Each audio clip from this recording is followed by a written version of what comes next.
Yeah. You want to like them, but you can't. Are you listening? What? Are you listening? Did you bring me on this show to insult me? Yeah. That's what I'm saying. That's what I'm trying to say. Yeah.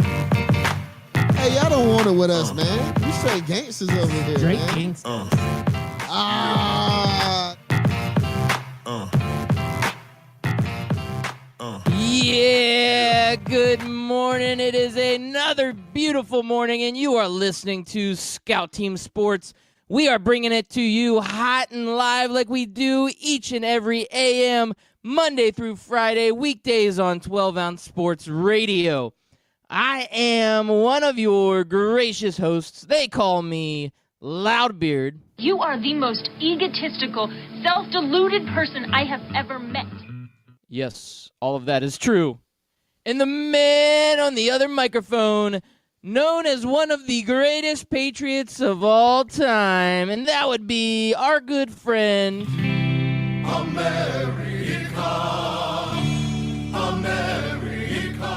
Yeah, it's your boy Chris America coming to you live this Thursday morning. It is Thursday, December the 6th, 2018, and we got some football coming up, Loudbeard. Some NFL football and only one college football game. It saddens me that this Saturday will only be one college football game left. Yeah, but it's one of those ones you look forward to every year. Army-Navy, when they're going at it, you feel very patriotic. And with you being Chris of America, Chris United States Yes. of America, But you just call me. You can just call it Ted for short, the middle Yep. name. Because then I Unite give out Ted. TED Talks. Yes, Chris Ted of America.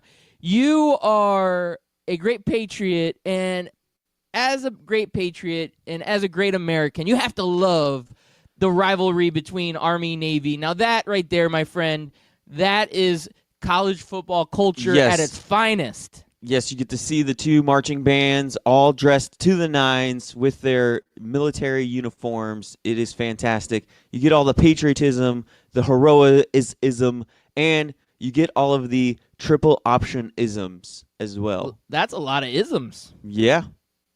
It's I mean, great. that Those are is a good. Those are lot the of good isms. isms. Those are the isms you want to have. You don't want to have speciesism like we saw from PETA last night. You don't want any of those. So Are you see what I talking did there? about what we discussed last You night see what I did on there? I fed Scout two Team birds. After Dark? You Yes, hit two birds with one I stone. I fed two birds with one stone. Don't be For a all the speciesist. listeners out there that did not catch our After Dark episode, Wednesday nights we come and we do an evening show. We do it after dark. It's a little raunchier. It's a little bit more cutting edge, but we bring it and we bring it hot. And that is 7:30 to 9 every Wednesday night at Scout Team After Dark. And last night we talked about speciesism, meaning we should not talk bad about animals because PETA told us so. And if you say you hit two birds with one stone, you're wrong because that is not cool. Why would you hit a bird with a stone? You're an Yep. animal, listeners. You You're are- all animals. You're anti-animal. So oh, wait, let's you're not an animal feed then. Is that let's bad to not say? feed a fed horse here, okay? Let's not Okay. feed a fed horse. Let's just move on to sports. You talked about football, and yes, there is a lot of NFL going on, and yes, there is one great college football game going on, but there is something else that I wanted to talk to you about in the world of football. And in the last couple days, the XFL has announced which cities that they are going to. And I'm going to give you the quick rundown here, and I just want to dive into a little conversation with you because do we think the XFL is going to be viable? And now with this American Alliance of Football, are these two just going to run each other into the ground and the NFL is going to sit there and laugh at them? That's what I want to know, Chris America. But XFL, they have Dallas, Houston, LA, New York, Seattle, St. Louis, Tampa Bay, and Washington, D.C. 8 teams that they are ready for. Man, what do you think of this XFL coming out? I think the XFL, I think they screwed themselves in two ways. One way that they did that is they selected a bunch of NFL cities. Why are you going to NFL towns? If I have a choice between spending my money on season tickets to the Bucks or season tickets to the XFL, I'm going to go to the Bucks every time. Even though the Bucks are terrible, it's still NFL football. I still get to see Aaron Rodgers come to town. I still get to see Cam Newton come to town. I still get to see maybe every 4 years Patrick Mahomes comes to town. I get to see all of these great players. Or Drew Brees comes to town once a year. That's what I want to see. So it's kind of weird that you would pick large cities that already have NFL teams like Dallas, like Houston, like Washington, D.C., instead of going to towns like maybe Memphis, Orlando, maybe even like Fresno, like, these off-the-wall cities that don't have NFL teams, but they're massive markets. Maybe you go to San Antonio. San Antonio is a very large city, and I'm sure they're hungry for professional football. Why not put a team there? No, I agree with you. The only two cities that don't have teams, St. Louis and Seattle. Oh, no, Seattle Seahawks. What am I thinking? St. Louis. Yeah, St. St. Louis Louis is the only one. Yeah, I'm looking at the list here. Yeah, you're right. I was thinking of the basketball team not being in Seattle. Yeah, the Supersonics. All rest I in don't know peace. why I was thinking that. But St. Louis, yeah, so I like the St. Louis pick, but you're right. The other 7 cities are all NFL cities, so not a good job there by the XFL.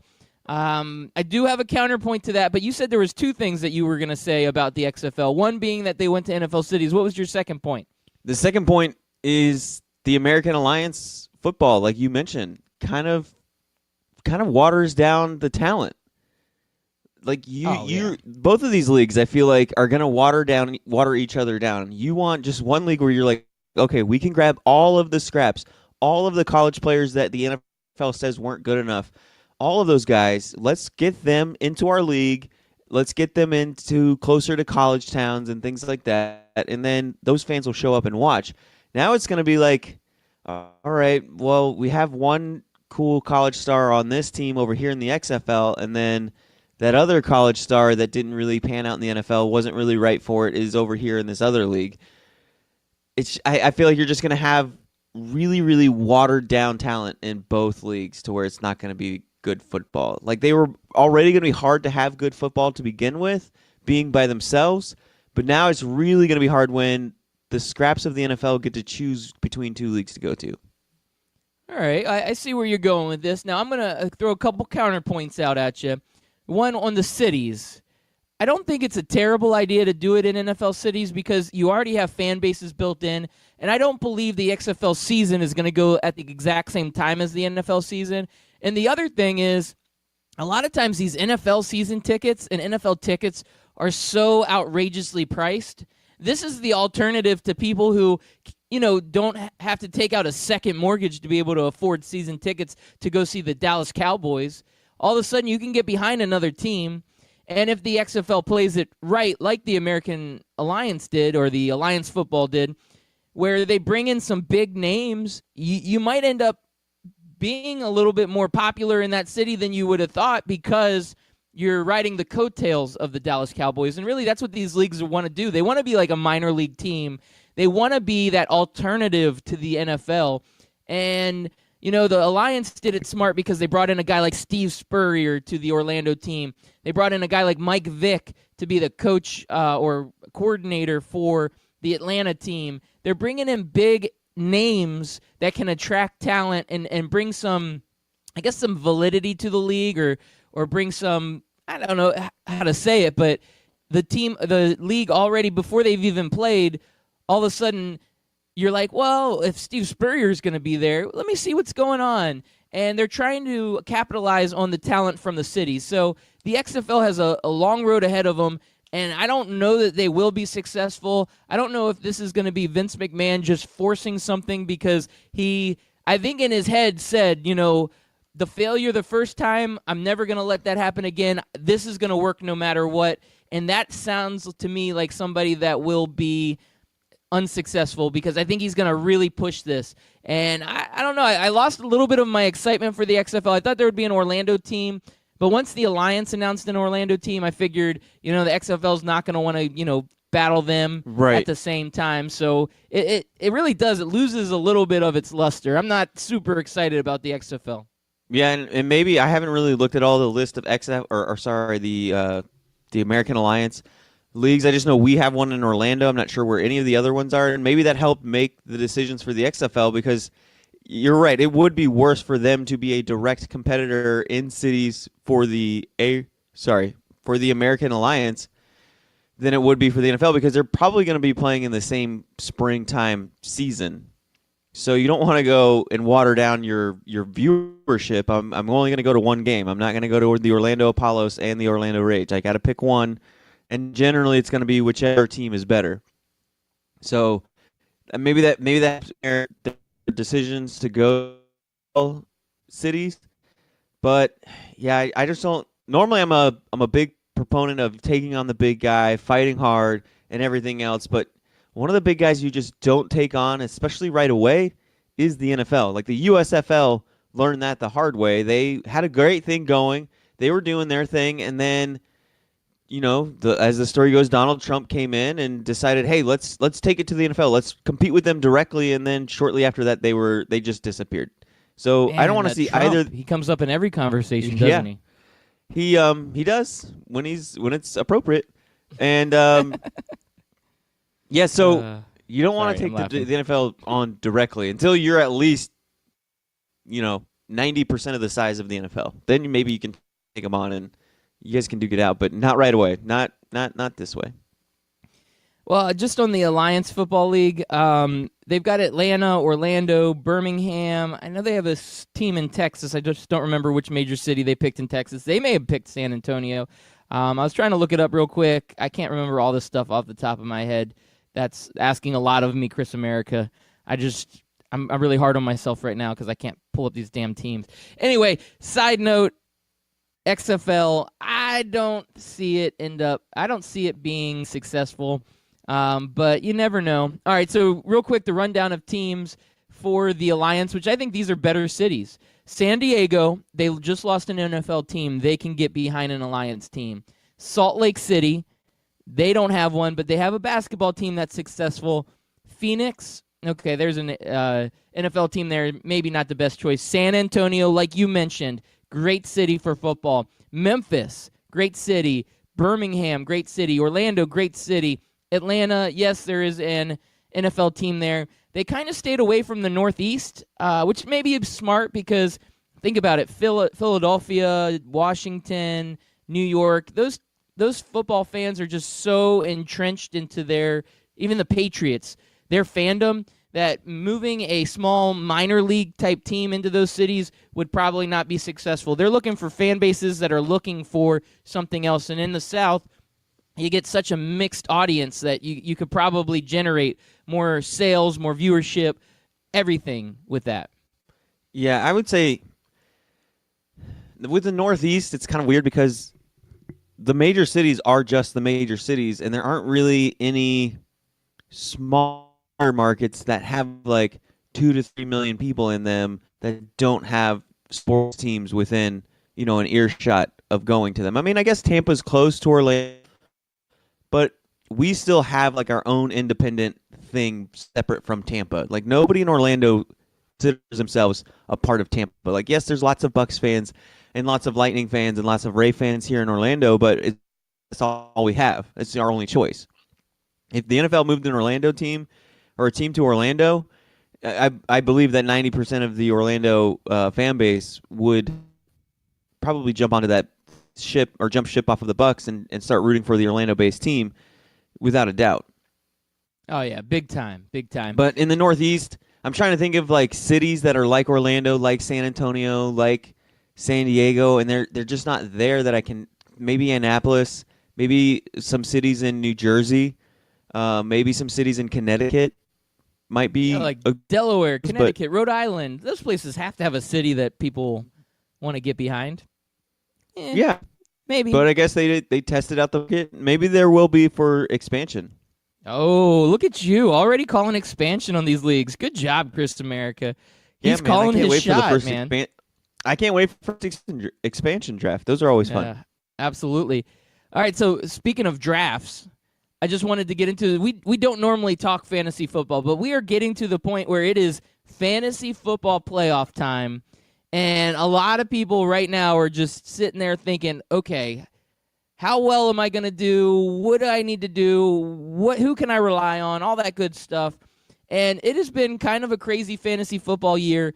And I just wanted to throw out a couple topics to you, see what your thoughts are. One, this is just a tidbit of information, but Emmanuel Sanders, he blows out his Achilles in practice. So this is not good for the Denver Broncos. Also not good for all those fantasy football owners out there who have been liking what Emmanuel Sanders has been doing for their team. So he goes out. But Chris America, I'm gonna give you mine and give you a minute to think about this. But when you think of this year's fantasy football season, what were some of your biggest surprises and what were some of your biggest disappointments? And when you look at players, there's a lot of good players out there, and there's one specific big surprise that was for me that you have a T-shirt about. So I'm going to let you handle that guy because I know that's going to be on your list. Yeah. You knew that one was coming. But to me, one of the biggest surprises has been Mitchell Trubisky, man. I look at this guy, and I look at him in fantasy and reality as being just a guy that I thought was going to be a bust, an absolute bust in both the professional world and in the fantasy world. And he has come out and he has surprised me. Now, he has had a couple injuries, so availability is the best ability. So that has been a little bit of a knock on him. Chase Daniels has had to come in and play for him for 2 games now. But once he's on the field, this guy, I mean, he can run, he can pass, he can do a little bit of everything, and he can do it all really, really good. To me, the biggest surprise in fantasy football land is Mitchell Trubisky because that guy has had some big weeks that has helped win some fantasy owners some games. Yeah. You kind of took mine. So now I'm kind of like trying to go through. And I'm going to say, I want to say Christian McCaffrey is a big surprise. Now, I feel like those who truly like really get into fantasy football will tell me I'm nuts, tell me I'm crazy, all this other stuff. But I have both Christian McCaffrey and Saquon Barkley on my fantasy team. And I just remember everybody just going nuts over Saquon Barkley and how you need to draft him high. I've never heard anybody say, Christian McCaffrey should be taken as one of the first 3 picks in your drafts. Like we don't follow fantasy football enough. I have no idea what his mock draft status was in August. I don't know where he was going typically or whatever, but I just felt like he wasn't mentioned as one of the top 3 players in fantasy football. And Christian McCaffrey has scored me 25 to 35 points almost every single week this season. And that to me is a guy who should be taken in the top 5 at least, if not 1 or 2 in fantasy football drafts. I feel like more leagues picked up my bust, and I'll tell you who my bust is because I had this guy in another league, is Leonard Fournette. Tons of people were talking about Leonard Fournette and drafting him high. Everybody picked him as one of the first 5, 6 running backs taken off the board, and he has been what I should have known. And I was the only reason why I picked him up on my team is because I had like the 8th or 9th pick, and he was the best running back available, and I should have taken Christian McCaffrey. I don't remember if he was available at that time, but I should have made that call then. But I knew he was injury prone. I knew he kind of had problems staying on the field, and anyways, sometimes you go, nope, you got to take the best available player. Don't worry about the future. Just take the best available player and hope for the best. And it was the worst. It was the worst move I could have made this football season. Yeah, no, great disappointment. That was my next category I was going to go to. Now, on the big surprise, I said this guy you have a shirt of, and I was going to leave it for you to talk about, but you did not even mention Patrick Mahomes. That was your guy. Because he wasn't a big surprise to me. He wasn't my big surprise. Okay. I thought you wanted a big surprise. See, okay, he's a big surprise to me. I know he's a big surprise to you, so that's why I kind of left. But you said, I'm going to leave him to you. But I was like, well, I said at the beginning of the season, before preseason even started, don't worry about the reports you're hearing about Patrick Mahomes interceptions. This guy is going to light the world on fire. Just look out. Don't pay attention.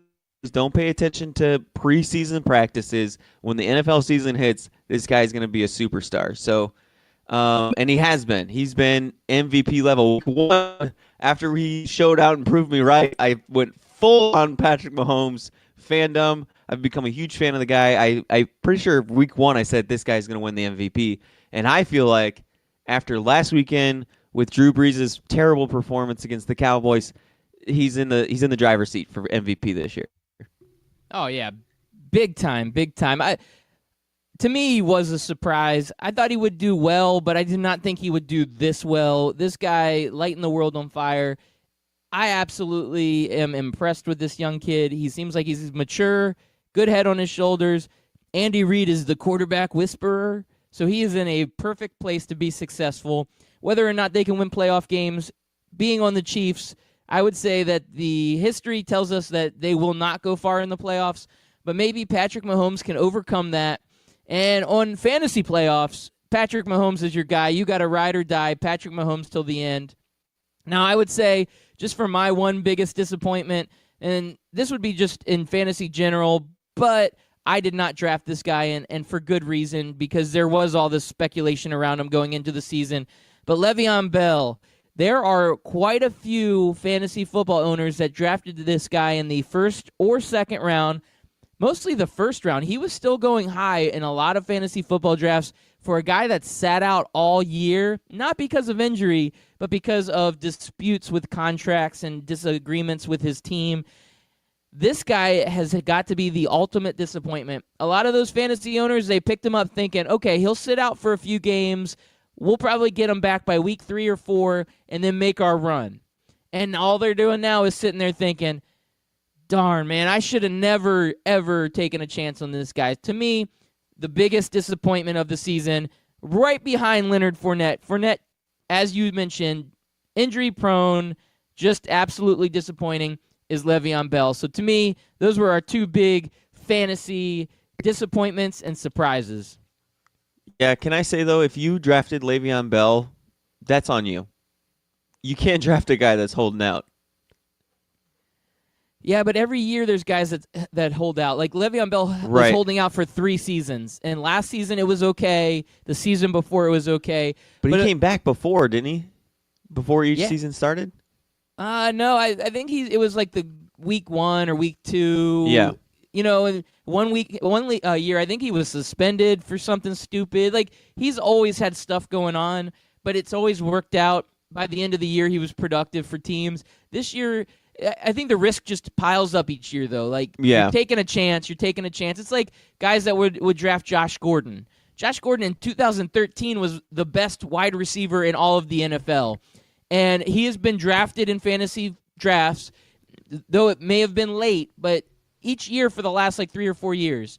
And every year it's like, well, he could come back. If rehab goes well, he might be back in the league. This year he's done well on the Patriots, but you take those chances. And to me, all of those owners that drafted Le'Veon Bell thought that they would get some productivity out of him, and he ended up doing nothing.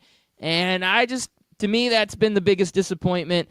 You can point out other areas. I mean, obviously there's so many football players in so many different aspects. Like I drafted Deshaun Watson in a few leagues. I thought he was going to be the Patrick Mahomes of this season. Like how Patrick Mahomes is performing, I actually had some sort of expectation that Deshaun Watson would be close to that. Maybe not to that level, but would give us a little bit more.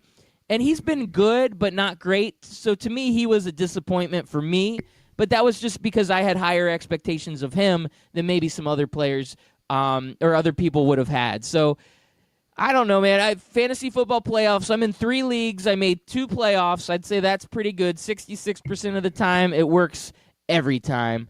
And I am excited about it. I'm ready to move forward. But one league I made the playoffs in, it has a defensive player. My defensive player was Landon Collins. He goes out on IR. And my receiver was Emmanuel Sanders. He goes out on IR this week. So I'm on that waiver wire, really just grasping at straws, trying to get somebody to fill in. Oh, yeah. I had Cooper Kupp go down on me. He was my dark horse. I drafted him 8th or 9th round, something crazy like that. Now, Loudbeard, I got another category, and I'm not going to ask you to – I mean, you can if you can think of a guy, but I just thought of this category as I'm thinking of a guy that it's called the disappeared this year category, and it's a guy that maybe was a top 5 or top 10 draft pick a year or last season or the season before that, and then this season – due to injuries or for whatever reasons, he's just disappeared completely. He's definitely not worth a top 10 pick this year, and that's David Johnson. I'm kind of surprised.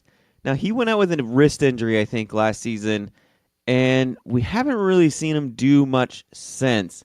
I'm looking at his stats right now. He's got one game over 100 yards, one game where he came within 2 yards of 100 yards, and the rest of his games just are littered with 60 yards, 30 yards, 50 yards, a 71-yarder in there, but a lot of like 30 yards and 50-yard like type games. What happened to David Johnson? Is his team just that bad? It's got to be a little bit of everything. I mean, look at his quarterback, Josh Rosen. If you look at his stats, you want to talk about bad stats. This guy is not doing any favors for David Johnson. When you have a quarterback that can't get the ball downfield, and you are really the only weapon. I mean, Larry Fitzgerald, that is a guy that this year disappeared. Hey, same thing, same team. It all comes back to your team. If you can pass the ball down the field, it opens up running lanes for your running game. If you can run the ball effectively, and then you can play action and you can create a passing game. They have to work together. You have to have a good balance. And when you have a guy that just can't get the ball down the field, these NFL defenses are like, oh, Josh Rosen, bring him on. We love this guy. We're holding him to under 100 yards passing.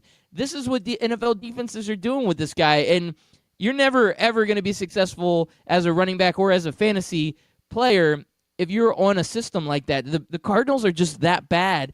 And, David Johnson, when you take a full year off of the NFL with injury, it takes a little while to get back into playing shape and playing the same level that you were. I could see David Johnson being kind of a dark horse for being like a fantasy football MVP next year, where people aren't expecting him, and then all of a sudden they turn it around, or maybe lightning strikes or something. Black cat walks across their path, whatever it is. But they get lucky and they end up turning it around. But this year, you're right, he has been an absolute disappointment. But I don't know if I can put that all on him. I think it's the whole team. A lot of disappointment in Arizona. I mean, I had him in 2016. He was an absolute beast. I mean, 1,200 rushing yards, 80 receptions. That's 80 points just off of PPR alone. 879 yards. That's 80 receptions, 879 yards, and 4 touchdowns is basically what the second quarterback, wide receiver 2, maybe even wide receiver 3 type stats right there for a running back. It's just so funny how there's just this huge drop off. Now, were you able to think of another guy that maybe last season or the season before that, or maybe even 3 seasons ago, had just a monster year, was a fantasy football darling, and has just disappeared? Like David Blaine came in and made him disappear.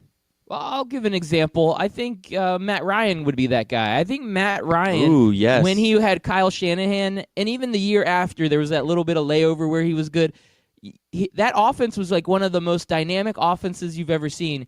Now, Steve Sarkisian's the offensive play caller over there, and Atlanta's offense just is stuck in the mud. With all the weapons that they have, it's absolutely stuck in the mud. And another guy on that team that absolutely disappeared is Devontae Freeman. Now, he's had some injuries. It's just, you look at it, and it's not the same team. So that team, 2 years ago when they were in the Super Bowl, that was the team that had, Julio Jones and Devontae Freeman and Tevin Coleman, and even some of the other wide receivers like a Mohamed Sanu. These guys were all getting tons of points every week, and Matt Ryan he was almost an MVP caliber type guy that year, and now you look at him, and, I mean, he's basically an Andy Dalton.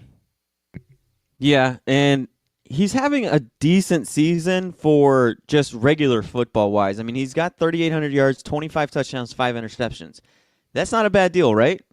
Right. That's okay, but fantasy-wise, you need touchdowns out of your quarterback. Otherwise, he's useless. Like, a quarterback is only as good as he can throw touchdown passes. Even if you get 400 passing yards, if you have no touchdowns, that adds up to 16 points, maybe?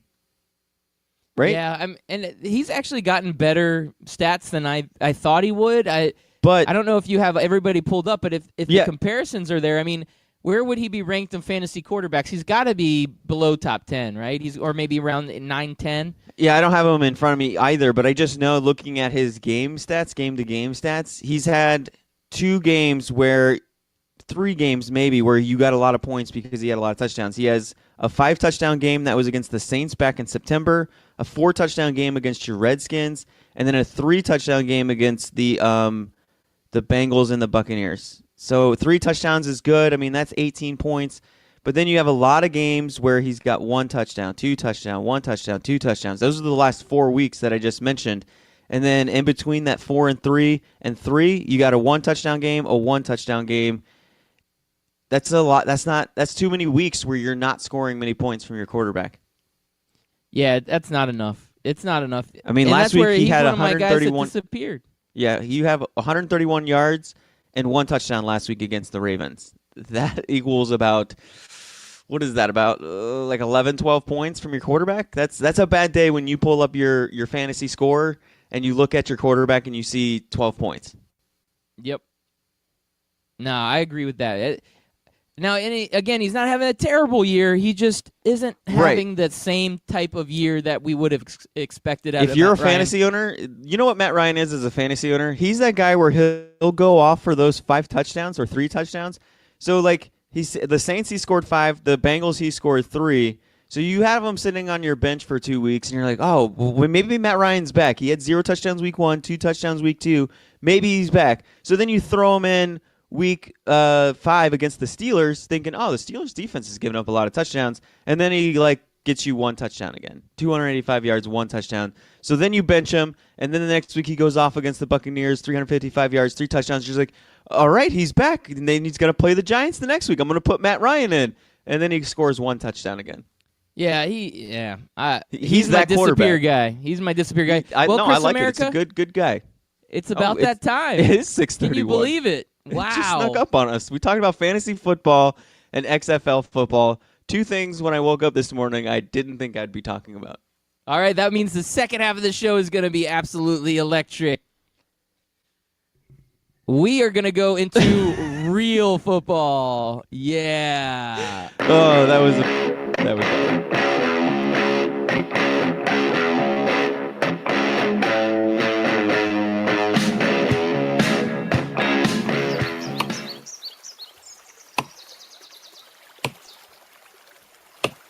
When I'm working hard, I build up a thirst for sports. That's when I grab a cold 12-ounce sports radio.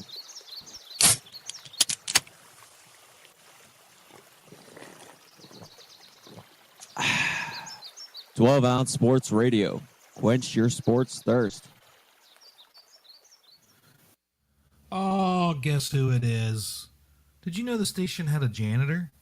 Oh, yeah, the Hefe, otherwise known as Beck. And it's Beck's Work Week in Review live on 12-Ounce Sports Radio every Friday at 1 p.m. Eastern Standard Time. Catch interviews, special guests, and the recap of the week's news and headlines and box scores and results. It's Beck's Work Week in Review live on 12-Ounce Sports Radio. Scout Team listeners and friends of the show, I've got something special for you. It looks like 12-Ounce Sports Radio has done it again. We have partnered with Rally House. You just go to the website 12ozsportsradio.com. Click on the banner on the right side of the page, and it will take you directly to Rally House. Rally House has some of the greatest, most unique sports items for that diehard fan, casual fan, and anybody and everybody out there that is special in your life. So go ahead and check it out. Once again, go to that website, 12ozsportsradio.com. Click on the banner to the right of the page, and you will get taken to the best sports merchandise website on all of the interweb. Do you own a small business? Are you looking for solutions to all of your communications problems and challenges that you have? Check out Ring Central. Give them a call. They have partnered with 12ouncesportsradio.com to give you the best rates on all of your business and office solutions for communication. Give them a call today. We have a dedicated line for all of the 12-ounce sports radio listeners. It is 1-877-779-3860. You will get a representative on the phone who will help you with all of your small business communications needs. Once again, give them a call today, 1-877-779-3860.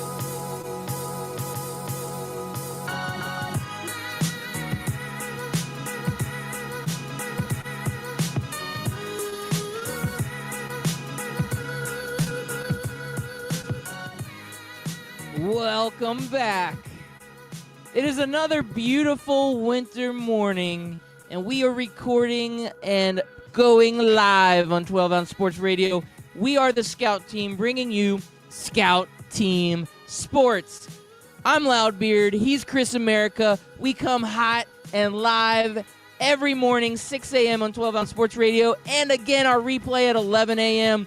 And if you do not catch the live show and you want to listen to some of the old shows, or you want to listen on your drive to work on demand, catch our website, scoutteamradio.com, or go to Apple Podcasts, Spotify Podcasts, anywhere podcasts are found, and search Scout Team Radio, and you will find us.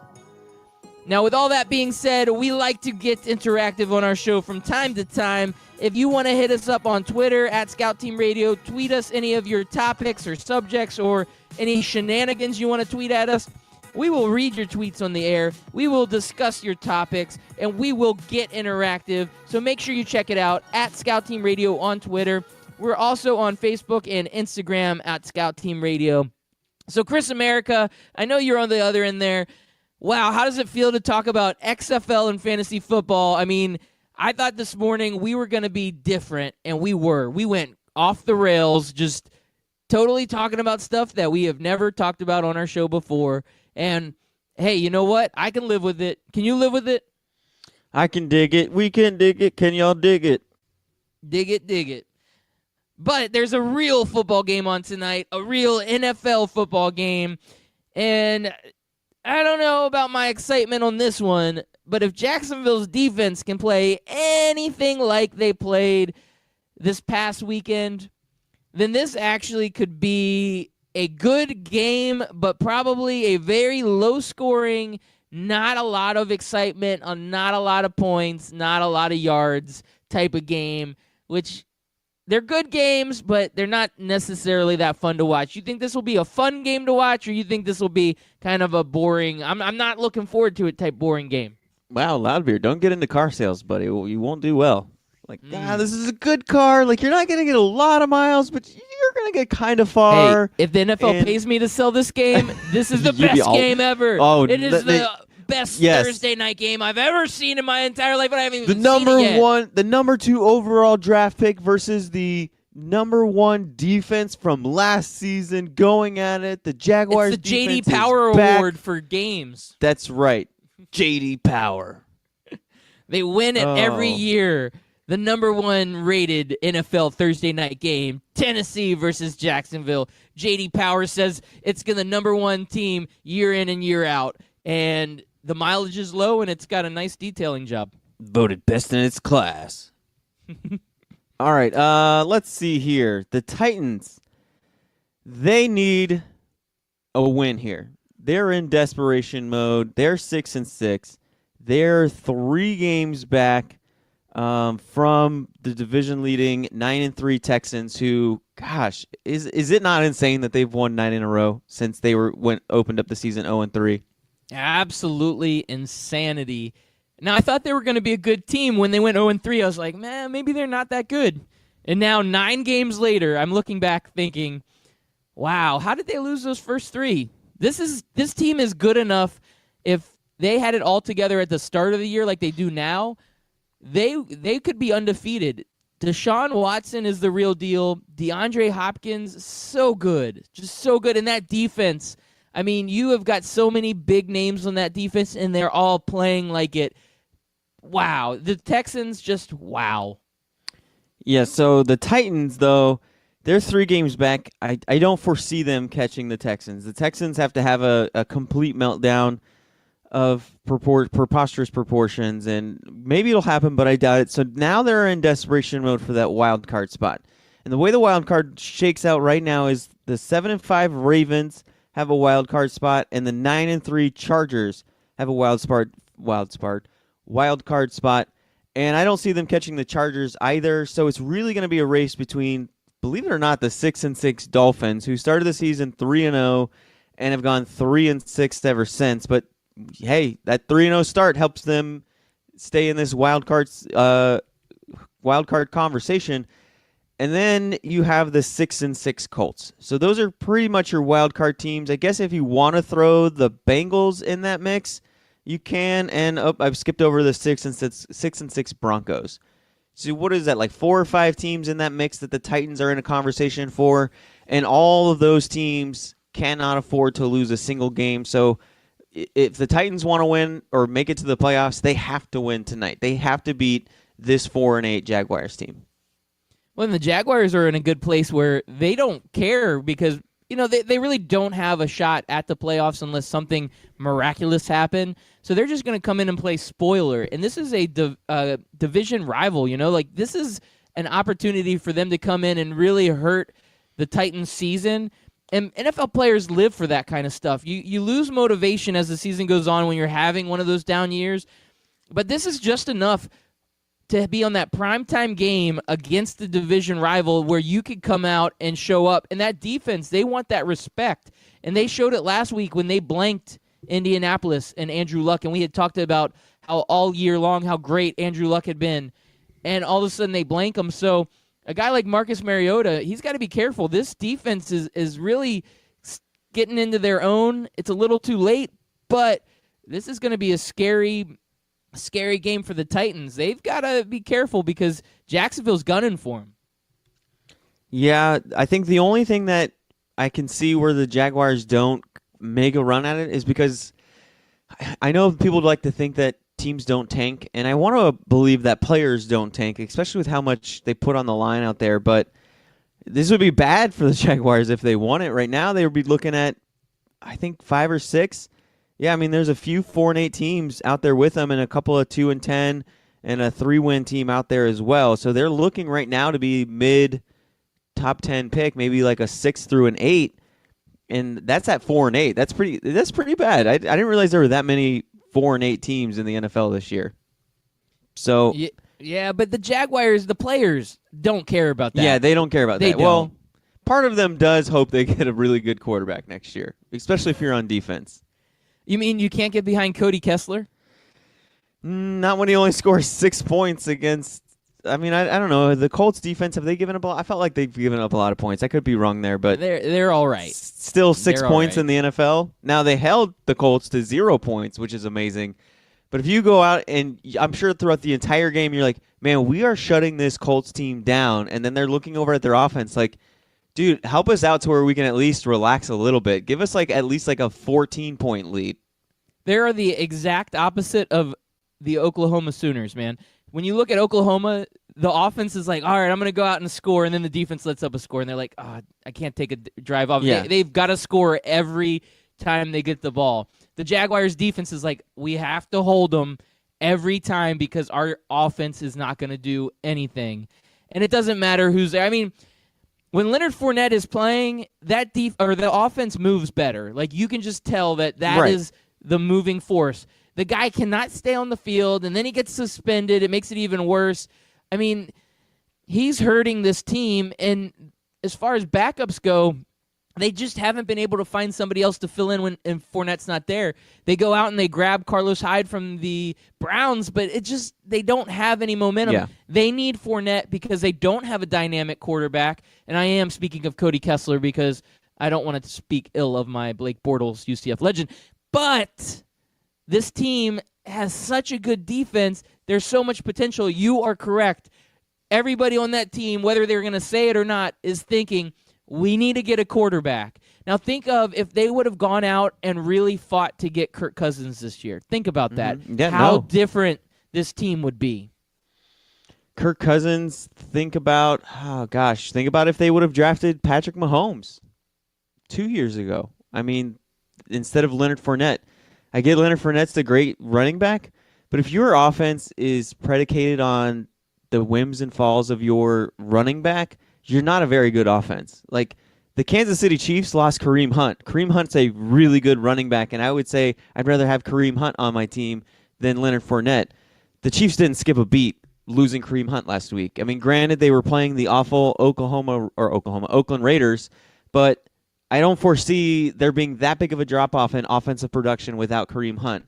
Whereas, like you mentioned, when Leonard Fournette is not playing on the Jaguars, it doesn't matter if if it's Kessler or if it's Blake Bortles, that offense is anemic. It doesn't do anything, and you can't have your entire offense to be built around your running back. Your running back's going to get hurt. It's just he's going to take a lot of hits, and the chances of your running back going down are far greater than your quarterback going down. So, yeah, you got to build a different offense if you're the Jaguars. And like we mentioned, it's got to be frustrating as a defensive player when even if it's 3 minutes left to go in the fourth quarter, you've played lights out against Andrew Luck, and you're looking at the scoreboard thinking, man, Andrew Luck just needs one good pass. If I as a cornerback take a bad angle on this route and he burns me deep, that's it. That's game over. We fought hard all game long, and it takes one touchdown, and we lose 7-6. Yeah, you're speaking the truth. That defense, that's got to be rough on that defense, mentally to think we cannot take a single play off, and they really part of can't. Me thinks that's why they kind of fell apart this year, where they gave up a lot of points. Part of it has to be like they just kind of gave up emotionally on themselves. Like, God, we're out here working hard, we're out here busting our tails, and I know a lot of old school sports fans don't like to hear it, but it's just human nature where if you're working hard all day long. Like you've been in college where you're working on a project, right, Loudbeard, and it's a group project, and you're busting your tail, and then the other two people in your group have done nothing, and you're like, God, I'm going to fail this course, or I'm going to get a D or a C on this project because the other two people in my group didn't do what they were supposed to do. So you mentally just give up at that point. Part of you is just like, why am I even trying if the other two people aren't trying? No, absolutely. And just on a side note, what if the Jaguars would have went out and got Adrian Peterson as a backup to Leonard Fournette? That could have been a game that could have been a changer. good. I mean, there's a lot of what ifs where the Jaguars made a move, and I think a lot of times when you have a team that made it to the AFC Championship game, you sort of overlook your deficiencies. You kind of say, yeah, I know these deficiencies are here, but look, we had success on the field. We're doing good. Maybe the deficiencies will improve in the offseason. We can just iron those out throughout practice and throughout summer camp. But unfortunately, the NFL doesn't work that way anymore. There is not really a summer camp for you to truly work on the craft of your quarterback and truly develop, your players the way that you can in college or the way it used to be in the football. But I don't know, man. They're going to have to hit the reset button, though. Yeah, they absolutely have to hit the reset button. I'm going to switch gears on you, Chris America. We've talked a lot of football today between XFL fantasy and reality football. I'm going to switch gears. I like talking a little NBA. We got just a few minutes left, so we got some, I wouldn't say rapid fire, but we just got a few topics here. I do want to mention the Cleveland Cavaliers. They're terrible, but they did play pretty good last night against Golden State. Golden State still wins. But Kevin Love, he comes out and he says he should be back around mid-January for the Cavs, but he believes that the Cavs are going to look to trade him. Now, the Cavs just signed him in the offseason to a pretty good-sized contract and a guy coming off injury. They may not find too many suitors, and the Cavs come out and said that they're not looking to trade him, but Kevin Love has publicly come out and said he believes the Cavs will trade him this season. Do you think that is correct? Do you think the Cavs are going to dump Kevin Love and continue this tank mode? Sorry, turned my mic off. Yeah, I think they should. There really is no reason to have him on. I mean, you're paying him lots of money to have a bad team. He's not giving you your return on your investment. So if you're not getting a return on your investment, there's no reason to keep that investment, especially if you can move it. Now, I don't know what they can get for Kevin Love. Like, who do you think would be possible suitors? Would he have a fit on a Houston? Would he have a fit on an Oklahoma City? Like, are those the teams that are going to be wanting that kind of rental player to help maybe put them over the edge as a playoff team? Like, who do you think are possible suitors for this guy? I really don't know. I mean, that's a good question because what are you getting out of Kevin Love? You see that his skills seem like they've diminished over the years, and you may not even get that same Kevin Love that you think you're going to get. And now he's a little bit injury prone. He's a little bit older. The market is going to be scarce. It's just what team wants to take a risk on bringing in a guy to be a piece for a bigger, on a larger scale. A team like Minnesota, just to throw this out there, he played in Minnesota for a lot of years. They love him. He could come and be a part of that where they help build that team. They may need some extra pieces, but is it worth the what you have to give up for him? And I don't think the Cavs are going to get a lot in return. They're probably going to want draft picks, and they're probably going to want to use it as more of a salary dump and maybe get a guy that's got 1 year left on his contract that at the end of the year they have that salary freed up. So I don't think they're going to want to get much in return. I think it's going to be more of a, let's just get rid of this guy so we completely clean the slate. Obviously, we didn't realize how bad it would be when we signed this contract in the offseason. It seemed like a good move at the time, but now we realize tanking is the best move, especially with all of this talent coming out of college basketball this season. I would say they want a high draft pick, and getting rid of Kevin Love would be a good move. Now, a guy that worked out for a team, you may disagree with me, but I'm going to say 100% worked out. The Lakers get a huge win last night. LeBron scores 42, and they beat the Spurs 121-113. They are now 15-9. It's a pretty respectable record in the West. You have to admit that.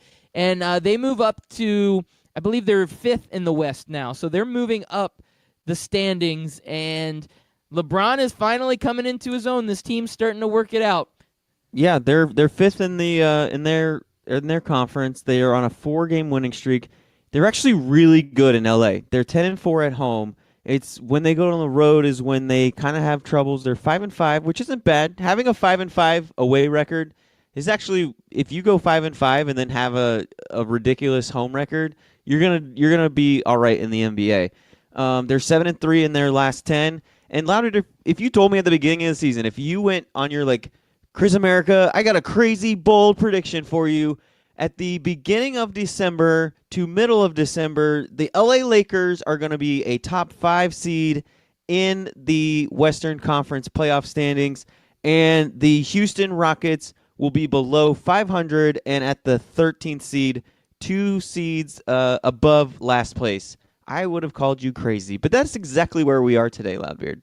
I know the Rockets to me still are I just don't get it. Now, Chris Paul is having a really off year. There's been a few injuries. It's just not the same dynamic team that it was last year. The chemistry has just been all shaken up. We thought Melo was the problem. Melo's gone, and you're still not seeing any real performance from this Rockets team. It's a struggle. Maybe that stench is still in the locker room, you know? Sometimes seriously. Sometimes you get that dirty sock that's kind of hiding out in someone's locker. You can't find it. And then you finally do, but just because you get rid of the sock, that stench just kind of hangs around. It takes a little while, to get rid of it. Maybe they do need an air freshener like Kevin Love. We mentioned trading him to there. Do you again, I don't know the Rockets roster well enough to know if Kevin Love would fit in there, but they gotta do something, man, because yes, it's still December. Yes, the NBA doesn't count until after December 25th, after Christmas. But man, starting out 11-12 in the West, you don't get many losses in the West to make it to the playoffs. No, you don't. I think your limit is right around 25 to 30. Yeah, if no, you're gonna absolutely, make it in absolutely. the West. Another team in the West that is having a phenomenal year is Oklahoma City. I just want to point out last night's game. They beat Brooklyn, which that doesn't mean a whole lot, 114-112. But Paul George is continuing to have an amazing season. We always think this is a Westbrook-centered team. Paul George is kind of stepping in to be that superstar, and Westbrook is really acting more as a complimentary superstar. It's like when it was Kevin Durant and Westbrook. It's kind of like that again with Paul George and Russell Westbrook. Last night, Paul George scores 47 points, including 25 points in the fourth quarter. He's got 47 points, 15 rebounds, 4 assists. And then Westbrook, he takes a step back. He only has 21 points, but he has 15 rebounds and 17 assists. So he's acting more as a facilitator, and it's working. Oklahoma City moves up to second in the West and only a half game behind the Denver Nuggets, who unfortunately get a big win last night in overtime against our Orlando Magic. Dang, the Magic beating the Nuggets last night would have been awesome. They take them to overtime. This Magic is an up-and-coming team. I know they're only sitting at 12-13, but This is When an they have- up-and-coming team, man. When they have the same record as the Rockets, so I'll take it, man. I know, seriously. That's a win. Win in both directions. Yeah. Go Magic. Now, Loudbeard, my team, man, my favorite team this year, outside of the Orlando Magic, it's just because it's something different. It's something new. And the fact that it's in Toronto, I like that there's like an NBA team doing well in a city that probably doesn't really get behind basketball that much, and now they're giving them reason to do so. And the Toronto Raptors, man, they're doing good. They beat the Sixers last night. I'm pretty sure. I mean, they've only got 5 losses, so they've been beating the Celtics. They've been beating the Sixers. They've been beating all of the other top teams. They beat the Warriors. They're kind of showing their worth, and kind of like with Patrick Mahomes could be the difference maker to get them over in the playoffs and change their playoff woes. Kawhi Leonard could be that Patrick Mahomes for Toronto, the regular season team that does well, and then they fall apart in the playoffs. Maybe Kawhi Leonard is that guy that's going to get them over the hump of that playoffs. And then the fact that LeBron James isn't there anymore is also huge for them. Yes, that is big. Toronto, I think, to me, is going to be the winner of the East. They are number one. Kawhi, that trade, we look back, has been so good for Toronto, and the Spurs, not so good. DeRozan, I love him as a player, but Kawhi is so much better. Yeah. And with that being said, you, sir, have a wonderful day. Thank you all to all of our listeners. It's been a great Man. show. Even if Kawhi leaves and goes to LA, it's still It's a win worth for it. Toronto if they make it to the finals. If they make it to the finals, I don't see Kawhi leaving. That's his team. But again, even if he does leave, it's still a win for them. They made it to the finals. He could be finals MVP.